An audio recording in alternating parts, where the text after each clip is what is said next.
Hola, mi nombre es Verano y esto es Divergente, un programa sobre diversidad sexual e infecciones de transmisión sexual. Hola, mi nombre es Primavera y esto no es cualquier gente, es Divergente.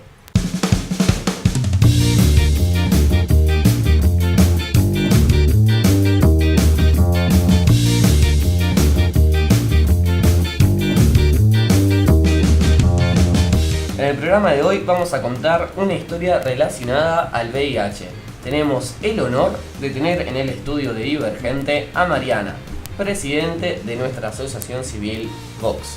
Quédate con nosotros que ya viene más Divergente. Hola chicos, les quiero dar la bienvenida, el regreso glorioso de nada más y nada menos que Camila. ¿Cómo estás? El verano, diría yo. Verano ha llegado. Yo vine con el verano, vine con el calor, vine con todo. Vine a, de alguna manera, como a sorprender, ¿no? Porque no sé si se esperaba que yo estuviera hoy acá. Creo que nadie se esperaba que estés hoy acá, yo incluido, ¿eh? Bueno, sí. Te dejamos un saludo a Corcho, que estuvo estos días haciendo el programa Divergente, que seguramente nos debe estar escuchando. Gracias, Corcho. Sí, gracias, Corcho. Nos salvaste las papas de una forma increíble. Sí. ¿Y qué se siente estar de vuelta? Se siente bien. Hacía bastante que no grababa, extrañaba grabar, lo voy a decir. Extrañaba estar compartiendo con vos este momento y con nuestros invitados, ¿no? Porque siempre tenemos alguno o alguna invitada, entonces creo que por ese lado extrañaba esto que sucede en Divergente. Y bueno, ¿vos cómo estás, Primavera? Primavera, yo estoy muy bien, me gradué la semana pasada, así que estoy re contento. Hubo fiesta. Hubo mucha fiesta, ya saqué todas las materias, me queda la tesina y ya estoy. Ya sos un diseñador gráfico. En breve, no me quiero poner el título todavía, cuando apruebe la tesina, ahí sí. Que la verdad, pero estoy ahí nomás, orgullosa de que ya seas Gracias. un diseñador gráfico. Para mí ya lo sos, por más que falte la tesina. Sí. Mí Puedo ya ejercer está. igual, así que si me quieren contratar, después les paso mi mail. Mi número de teléfono, bueno, ya has pasado tu Twitter, así que... He pasado mi Twitter, me pueden contactar por ahí. Bueno, ¿y vos cómo estás con la facu y todo eso? Ahí No, anda. yo estuve viajando mucho, ese es el motivo por el cual no estuve en Divergente en los últimos programas. Pero bueno, ya ahora estoy en Rosario de nuevo, sigo viajando, pero bueno, ahora estoy más tranquila, se vino diciembre, se vino la fiesta, entonces como que uno para un poco también. Vamos Pero a calmarnos. Vamos a calmarnos, mal. Fuimos en algún momento, vamos a calmarnos en el programa. Yo creo que había sido yo. Verdad. Bueno, nada, y acá estoy bien, con mucho calor, pero bueno, creo que falta, ¿qué falta? Un programa para terminar. Este es el penúltimo programa de Divergente, chicos, de la temporada 2016. ¿Se viene Divergente 2017 o no? Se vendrá y no sé, chicos, pónganlo en los comentarios y me dicen si quieren que haya Divergente el año que viene. Nosotros esperamos que sí quieran que sea así. Sí, bueno. Bueno, y vamos a dar la bienvenida a nuestra invitada. ¿Cómo no? Te voy a dejar el honor para que lo hagas. Bueno, lo voy a hacer yo. Vamos a dar la bienvenida a nada más y nada menos que la presidenta de nuestra organización Vox, ¿no? Qué importante, porque es la primera vez que una mujer preside una organización como Vox, una organización de la diversidad sexual, ¿no? Es la segunda presidente, digamos, de nuestra asociación. Elegida democráticamente. Elegida democráticamente, por mayoría de votos, en una asamblea en la cual estuvimos. Y bueno, nada, además de eso, nos va a venir a contar su historia. Una historia que es bastante difícil. Yo ya la conozco, creo que los que estamos acá, inclusive está una de nuestras productoras, Manu, también. Hola Manu. Hola. La conocemos a la historia y conocemos todo su trabajo, pero bueno, la gente no lo conoce, así que vamos a darle la bienvenida a Mariana. ¿Qué tal, Mariana? Hola, buenas tardes, ¿cómo están? Estoy bien, vos. ¿Con calor? Muy bien, sí, con mucho calor. ¿Estás nerviosa? No, para nada. ¿En serio? Qué bueno. No, a Mariana le encanta la radio. Sí. Ella... Es verdad, vos ya estuviste en otra radio, Sí. Bichos Raros, por ejemplo, también, ¿no? Bueno, estuvimos todo un año con la gente de Bichos Raros en la FM Universidad y durante muchos años también haciendo Vox en la noche en Radio Universidad. Un programa que tenía Vox años atrás en la universidad, en la radio FM Universidad. El nuestro es más divertido, igual. Es Más contemporáneo. entretenido. Es diferente. Son cosas. Pero el otro también era muy divertido. Hablaban mucho sobre prevención y sobre, más que nada, todo lo que tenía que ver con sexualidad entre gays y lo más importante acerca de salud sexual, Claro. entre varones gays. Claro. Bueno, entonces Vox tiene como un pasado radial también. Nosotros no somos los primeros. Un pasado Sí, en de este revista. formato.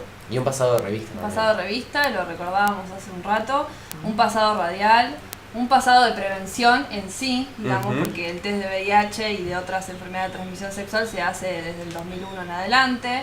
Un pasado de mucha militancia y activismo, y ha pasado mucha gente por acá también, ¿no? Sí. Qué fuerte. Sí. Así que bueno, por eso nos parecía como, hoy es el último programa donde vamos a tener un invitado, una invitada estrella, porque el programa que viene, el número 30, que es el final, no va a haber invitado ni invitada, pero ya se van a enterar por qué. Así que bueno, aprovechen que este es el último programa y vamos a empezar con las preguntas. Cami, también te dejo el honor para la primera pregunta. Bueno, la primera pregunta tiene que ver con que nos cuentes un poco sobre vos, sobre el momento en que te dieron el diagnóstico de VIH. Podemos recordar hace más o menos 22 años atrás. ¿Cómo fue que te enteraste que tenías VIH? ¿Cómo te lo dijeron? ¿Y cómo te sentiste en ese momento? Bueno, sí, fue en el...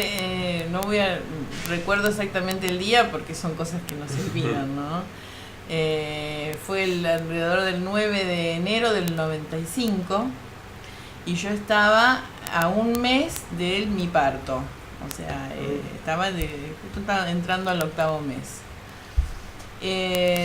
La obstetra me dijo que tenía malas noticias. Yo había comunicado que mi compañero le habían diagnosticado unos días antes de las fiestas, o sea, entre Navidad y fin de año, y entonces decidieron ellos hacerme el test inmediatamente después que pasaron las fiestas, los primeros días de enero del 95, y ya para esa fecha después o sea, yo vi venir las cosas porque me hicieron sacar sangre varias veces, me dieron bastantes vueltas con que no me entregaban el resultado, claro. Y bueno, y después me dijeron que era positivo. Así que yo recuerdo que en ese momento lo que pensé fue, bueno, ¿y qué va a pasar con el bebé? ¿Cómo voy a estar yo? Bueno, eso lo pensé en ese momento, pero no sabía, ¿sí? Estaba como, digamos, primero muy choqueada y después como que traté de volverme a mi casa y quedarme tranquila. Me acuerdo que me hacía muchísimo calor ese mes de enero y me daba baños de inmersión en la bañera. Y estaba horas y horas ahí pensando, con el agua hasta el cuello, pensando, bueno, cómo va a ser todo lo que se viene, ¿no? Yo quiero recordar que en esa época todavía no había tratamientos, entonces como que no teníamos unas perspectivas muy buenas. Claro. Pero bueno, así fue uno de los meses más, creo que fue el mes más duro de mi vida, y hasta que, bueno, en los primeros días de febrero ya empecé con los dolores de parto, bueno, el 5 nació Camila. Aquí presente, Aquí locutora presente. presente. Y después como que sentí como que tuve buena contención por parte de mi médico, que sigue siendo el mismo, el doctor Bortolossi, que de paso lo saludo, no sé si va a estar escuchando esto, pero además de ser el día del médico hoy, es su cumpleaños. Ay, mira. Así que Raúl, si me estás escuchando, te mando un Después beso. pasar el programa, sí. Y yo al mes de tener a la bebé, lo fui a ver a él, porque enseguida, después del parto, me dieron la referencia de 2 médicos, Lupo Bortolossi, bueno, yo lo fui a ver a él. Y fue como mi contención en ese momento. Yo tenía un montón de preguntas, de dudas. Claro, eso te iba a preguntar. ¿Estabas informada con respecto al VIH? Estaba informada dentro de lo que estábamos informadas, la gente en ese momento, ¿cómo te puedo decir? Clase media, que pensaba que esto no le iba a pasar, porque esto no eran cosas que le pasaban a la gente de nuestros ámbitos. Claro. Teníamos información. Yo siempre decía esto de que si había donado sangre varias veces, entonces pensaba que si había algo me iban a llamar, porque sabía que cuando vos vas a donar, en estos casos te llaman. Pero después nunca pensé que me podía pasar a mí, y además que me podía pasar de mi propio compañero, de la persona con la que yo vivía, ¿no? O sea, descubrirlo ahí a esto, y además ya en un plan de hacer una familia, porque eso también, porque digamos ya teníamos como todo bastante armado nosotros, bueno, que nos sorprendiera esta situación de pronto así como también con escasa contención de la afuera, familiar, por ejemplo. Sí, yo ya visualicé en ese momento situaciones de discriminación. Yo enseguida recuerdo que llamé a mi padre para contarle y se enojó, no sé, nos distanciamos casi, después inclusive nos vimos muy pocas veces. Ella se había casado de nuevo, mi madre había fallecido y rompimos un vínculo muy bueno que teníamos con él por esto, digamos, que en realidad yo no sé si porque él nunca terminó de entender qué fue lo que nos pasó, bueno, en fin, todo ha quedado muy atrás, pero sí, realmente si yo lo recuerdo hoy no lo voy a recordar con la misma emoción tal vez, ni con la misma sensibilidad con que lo podría recordar hace, no sé, 20 años atrás, ¿no? Pero sí, fue duro, y lo que sí sé perfectamente es que siempre fui optimista en el sentido de pensar, bueno, ya va a llegar la medicación, ya va a haber algo. ¿Había rumores de medicación o de tratamiento? Sí, ¿Había algo? se hablaba, había algunas drogas, pero lo que pasa es que no se hablaba de los cócteles porque todavía no se habían podido completar. Había drogas que no habían aparecido todavía en el mercado, que estaban como en prueba. Claro. Entonces, mucha gente estaba muy mal de salud. Claro. No era mi caso, desde ya sí, el de mi compañero que cuando le diagnosticaron él tenía SIDA. Bueno, y estuvo muy mal varios años porque bueno, era esa época en que la gente no mejoraba, no estaba como ahora sintomática, sino que cada tanto volvía a caer con alguna enfermedad, había que internarlo y así, ¿no? Era algo que no lo vemos hoy a todo eso, ¿no? Pero bueno, nosotros lo vivimos con él. Y después, siempre también muy esperanzados nosotros de que Camila negativizara, como se decía en ese momento, porque todos los bebés de madre positiva nacen con el virus, pero después, digamos, ya en la segunda prueba que se les hace, en la segunda detección, ya dan negativo en general porque en realidad no nacen con el virus, sino que nacen con los anticuerpos de la madre y después los van eliminando. Entonces, muchos niños, la mayoría de los niños de madres positivas nacían sanos, digamos, pero algunos nacían con VIH. Entonces a nosotros nos tocó la bebé que nació con VIH, digamos, ¿no? Pero de todas maneras siempre estuvimos como esperanzados. Nosotros teníamos siempre la ilusión de que no, porque no era como ahora que en un mes y medio ya se puede saber el resultado definitivo. Había que esperar 1 año y medio en esa época. Así que durante 1 año y medio tuvimos la esperanza de que el próximo análisis diera negativo. No, nunca dio negativo. Así que bueno, aprendimos después a vivir con VIH, a tener a la bebé con VIH y a esperar que en algún momento apareciera alguna medicación también para ella, y que por suerte esto ocurrió. Claro. Así que lo podemos estar contando hoy, ¿no? Claro. Y viendo toda esta realidad, o sea, que bueno, el test nunca dio negativo, ¿en qué momento le contaste a Cami que tenía VIH? Bueno, yo le conté a Cami cuando empezó a tomar la medicación. Ella empezó a los 2 años y medio, más o menos. Recién habían aparecido un par de drogas, el indinavir y el ritonavir, que fueron los 2 primeros inhibidores de proteasa que aparecieron y completaron con otras drogas que ya había, y eso fue lo que se llamaron los cócteles. A partir de esas 2 drogas que aparecieron en el mercado, se pudo entregar el cóctel a la gente que tenía VIH y que mejoró con los años muchísimo su salud y su calidad de vida y demás, ¿no?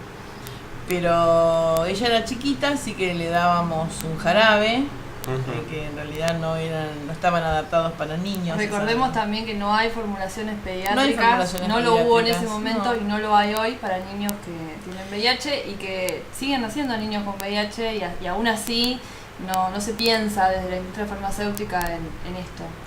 No se piensa porque no digamos, comercialmente no es, no da ganancia la medicación pediátrica. Ellos fabrican masivamente los laboratorios para grandes remesas, digamos. Y producir pediátricos es muy costoso y a ellos no les cierran los números, entonces no les interesa si la gente los necesita. No están viendo eso. Claro. Pero en ese momento eran jarabes porque había gente que estaba tan enferma que no podía tomar pastillas. Entonces por eso hacían jarabes, para que los pudieran digerir mejor. Claro. Pero yo lo que me refería también era cómo se elegiste, o sea, cómo le tenés que decir que se tome una pastilla todos los días. No, y bueno, empezamos, recuerdo un día que el médico me dijo, cuando vos estés decidida, empezamos, mamá, porque hacía, ya les digo, poco tiempo que habían aparecido estas drogas, ya las teníamos ahí en el hospital de niños. Pero había que tomar la decisión como familia de empezar en algún momento, porque cuando vos empezás ya después no podés suspender. Entonces era como un viaje de ida, digamos, ¿no? Y entonces yo cuando dije, bueno, si yo ya estoy decidida a empezar, me vine un día con la medicación a casa y recuerdo que ella la vomitaba, la escupía, no había manera. Además era cada 8 horas que había que darle, así que era todos los días cada 8 horas. Y medio como que el primer día es como que dije, ay, no voy a poder con esto. Y recuerdo que una vecina y amiga de mi cuñada, de la tía de ella, de Camila, me dijo, déjamela a mí que yo se la voy a dar. Y ella se la dio y la empezó a tomar y así arrancamos y seguimos. Y siempre contándole que esto era bueno para ella, que lo tenía que tomar porque era por su salud. Y recuerdo que ella creo que con 3 años, algo así, preguntó un día, pues yo tengo que tomar medicación si yo no estoy enferma. Entonces era difícil responder eso, ¿no? Porque cuando uno toma medicación, cuando está enfermo, si no toma, ¿no? Claro. Y para curarse. Claro. Sí, y para curarse. Y acá no se estaba curando, simplemente se estaba manteniendo. Entonces, digamos como que lo fuimos piloteando, como quien dice, hasta que cuando falleció su papá, que ya tenía 4 años, ella en ese momento dijo, ¿de qué falleció mi papá? Quiero saber. Claro. Entonces estuvo muy asociado eso, o sea, contarle de que había fallecido su papá, que su papá había fallecido a causa de SIDA, estaba muy asociado a contarle que ella estaba tomando medicación precisamente para no enfermarse y no morir. Digamos, nunca lo dijimos así tampoco tan dramáticamente, pero claro, esa era la realidad, ¿no? Así que bueno, ahí empezamos un camino de charlar, de contarle cuentos todos los días, todas las noches. A veces inclusive no con la intención de querer asustarla, pero yo me acuerdo que tenía una lechucita que ella cuando la veía le daba mucho miedo, yo se la sacaba para que tomara. Entonces yo decía, bueno, si no tomas la medicación aparece la lechuza. Y es algo que si yo me pongo a pensar ahora jamás lo hubiera hecho, digamos, por mí espontáneamente. Me dan miedo las lechuzas, lo voy a decir. Lo hice porque era la manera. Me dan miedo ahora las lechuzas.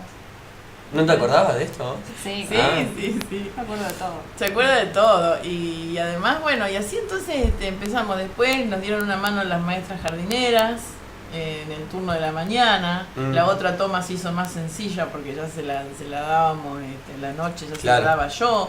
Fuimos buscando postrecitos y cambiando de yogures y de distintas formulaciones hasta que encontramos una que le gustaba. Siempre teníamos que tener esa para poder mezclárselo. Bueno, y así pasaron los años. Claro. Así que no ha sido nada fácil. He pasado años moliendo pastillas. Yo particularmente empecé hace 15 años el tratamiento, o sea, después de 7 años del diagnóstico. Bien, porque pude elegir. Sí, re bien.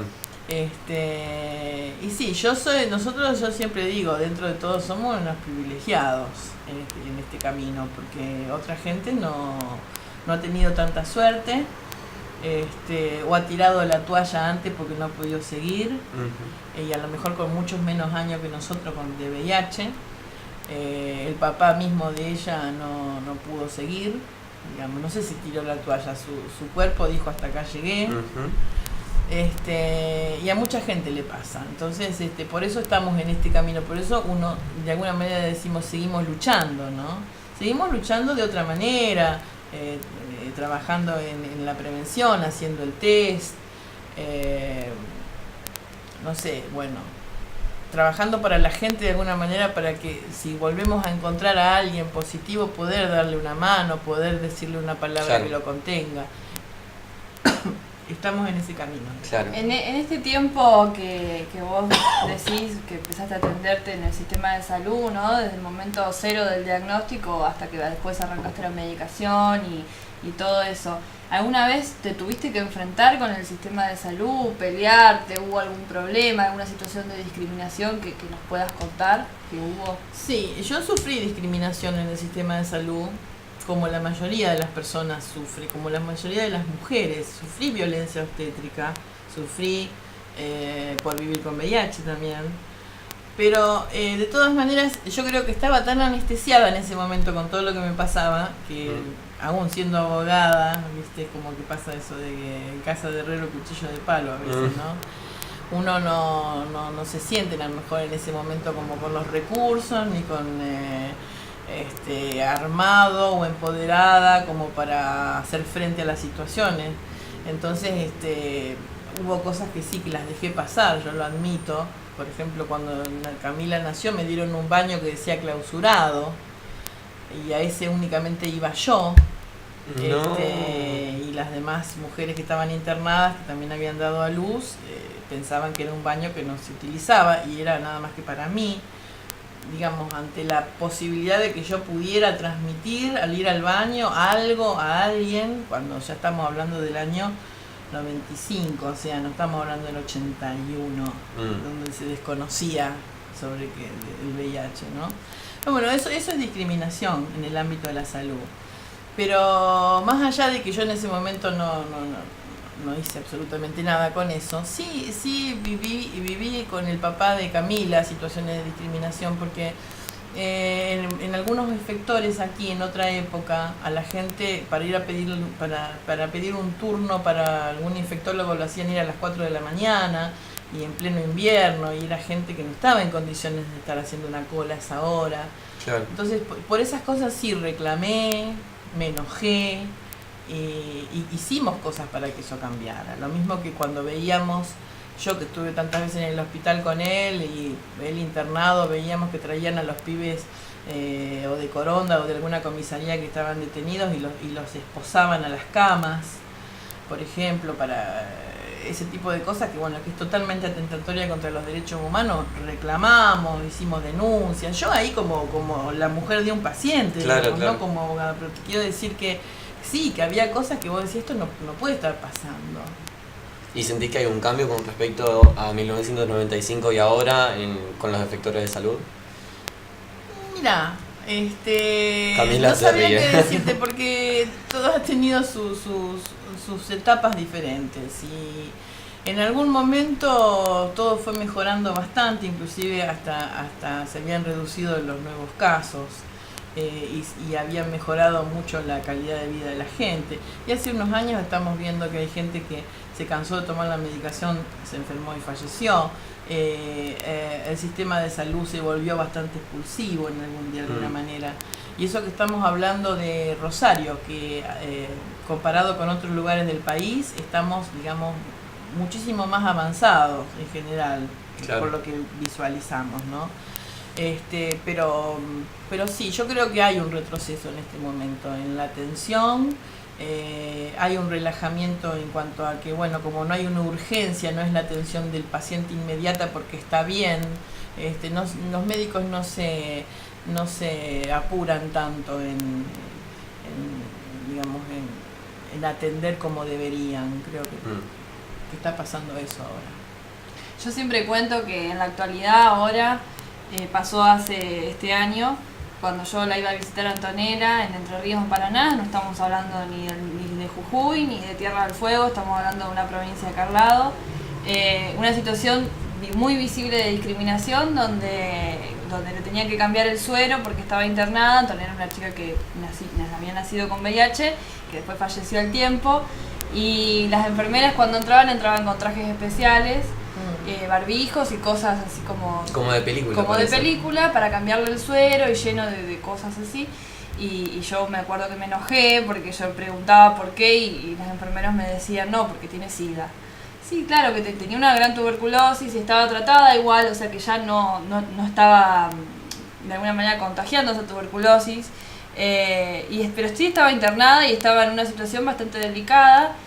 pero nosotros estábamos ahí, estábamos con ella y no teníamos trajes especiales y ellos sí entraban. Y estábamos hablando del personal de salud, de ahí del Hospital General de Paraná. Entonces, creo que por lo que vos decías recién, Mariana, y creo que en algunos lugares sí ha cambiado bastante, en otros se ha relajado bastante la cuestión y en otros volvemos a ver cómo vuelve la cuestión del SIDA o del VIH a ser como una cuestión peligrosa, ¿no? Es como que yo lo noté en ese sentido y sé que en otros lugares sigue pasando eso.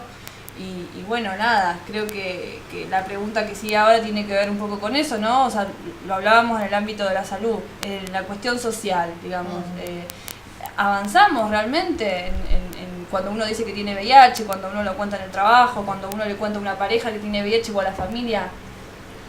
Mira, yo creo que esto ocurre algo parecido como cuando nosotros pretendemos que cambien cosas como el machismo, el patriarcado, como que la gente comience a entender que, qué sé yo, que las parejas del mismo sexo tienen los mismos derechos que las de distinto sexo. Todo eso que a nosotros nos parece que hoy ya tendría que haberse avanzado muchísimo porque tenemos leyes y demás, pero culturalmente no avanzamos. Y con el VIH es exactamente lo mismo. Si vos te pones a ver, hay legislación en todos lados con respecto al tema de la protección de las personas con VIH, los derechos humanos y todo lo que tenga que ver con convenciones a nivel internacional. En este sentido dicen que tiene que haber eliminación de la discriminación y del estigma, y todo eso lo venimos escuchando hace muchísimos años, pero culturalmente sigue siendo todo un tema. El que lo puede entender, el que está informado, el que se acerca y habla con nosotros y ve que que no corre ningún riesgo realmente, es la menos. Es la gente menos en número, quiero decir, ¿no? Claro. Son los menos. La mayoría de la gente ya no sabemos un poco si es por ignorancia o porque tiene prejuicios o porque vive una situación donde hay mucho mito con respecto a esto. Se sigue queriendo mantener lo más lejos posible de estas cuestiones.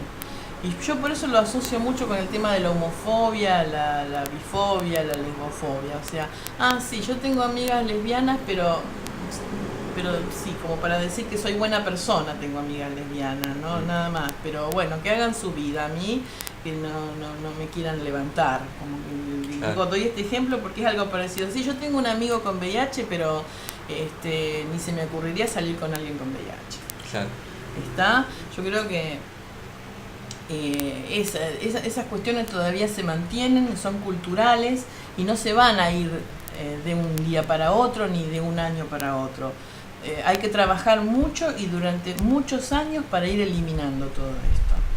Y en este momento no estamos en un momento de progreso en este sentido, porque las generaciones actuales, en todo caso, si no tienen miedo, los jóvenes de la edad de ustedes, por ejemplo, no tienen miedo de infectarse porque no vivieron esa época tan nefasta de los años 80 y 90, claro. Tal vez porque eran muy chiquitos o no habían nacido, pero tampoco se cuidan. Claro, ¿no? yo creo que hay como una especie de relajación en general, que ven que gracias a la Ley Nacional de SIDA la medicación es gratis y se muere último, si me infecto, ya fue, tengo la medicación, pero no saben todo lo que conlleva y ni siquiera saben lo que es el virus en sí, tampoco no saben mucho, digamos. No saben mucho, exactamente, Gonzalo. Mucha desinformación. No saben mucho. Y además está esto de pensar, primero, esto a mí no me va a pasar nunca, esto sigue estando en el ambiente gay, lo digo porque lo conversamos a diario. Sí. A mí esto no me va a pasar, aunque yo tenga mi grupo de amigos que yo sé que algunos tienen VIH y otros no, a mí no me va a pasar. Y si me pasara, tengo la medicación, como decías vos recién, y tomaré 2 o 3 pastillas todos los días y ya está. Pero después del diagnóstico sigue siendo siempre muy impactante la reacción y cómo se recibe.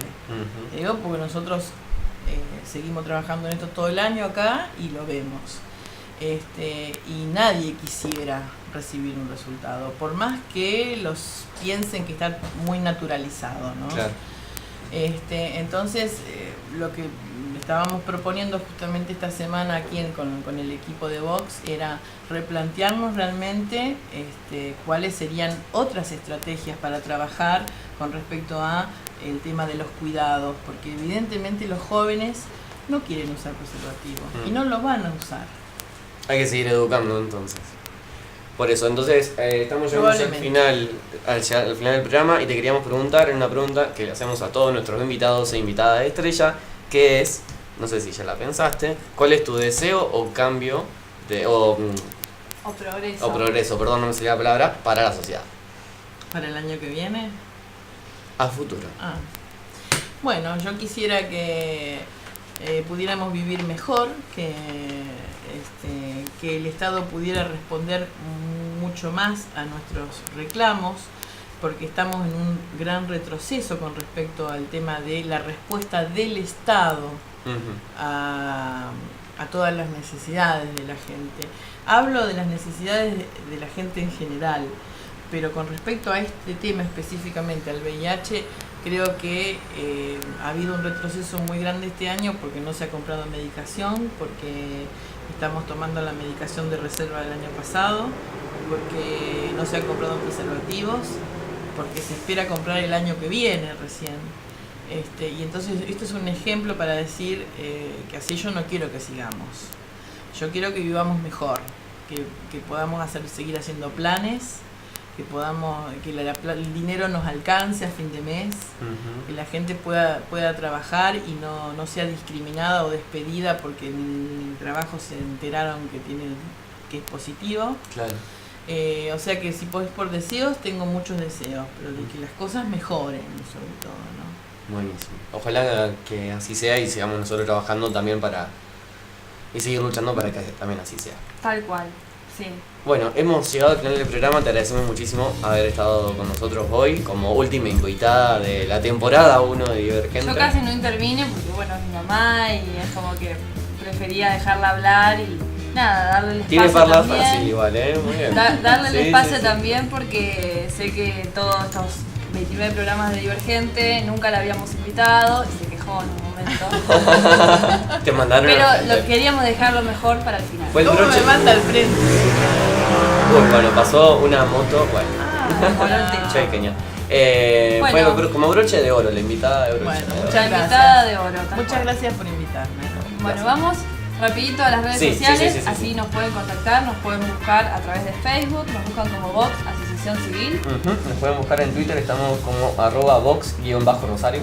Pueden ingresar a nuestra web que es www.voxargentina.org. Así es, o nos pueden mandar un mail a voxrosario@gmail.com. O seguirnos en Instagram, qué modernos que somos.